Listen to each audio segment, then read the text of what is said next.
In the grim shadow of Nazi occupation, an unlikely and formidable adversary emerged to torment German forces in France. She was an American woman with a prosthetic leg, a fierce intellect, and an indomitable will. This is the story of Virginia Hall, a socialite from Maryland who transformed herself into the most dangerous Allied spy in Vichy France, a master of deception whose efforts crippled enemy operations and inspired a nation. Virginia's journey to the front lines of clandestine warfare was unconventional from the start.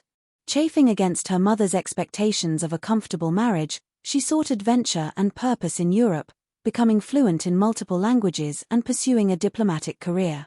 A tragic hunting accident in Turkey resulted in the amputation of her left leg, a setback that would have ended the ambitions of most.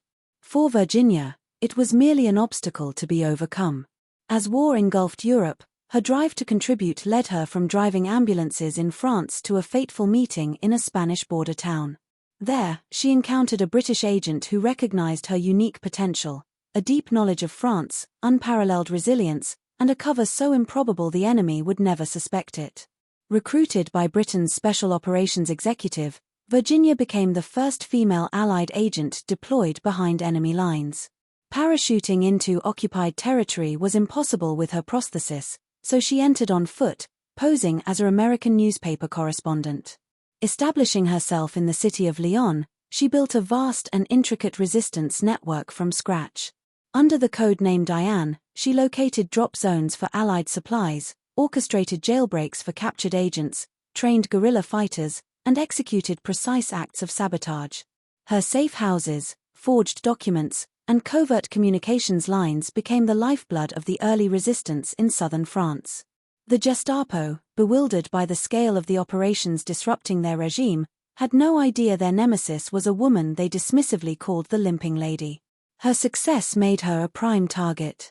After the catastrophic penetration and collapse of her initial network by a cunning German double agent, Virginia became the subject of a relentless manhunt.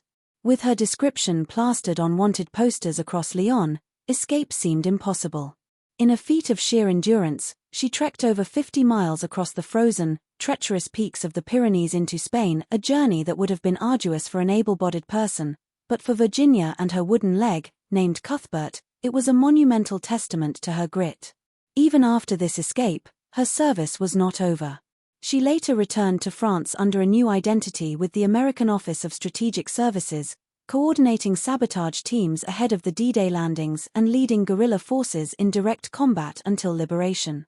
Virginia Hall's story is one of extraordinary courage in the face of physical challenge and pervasive sexism.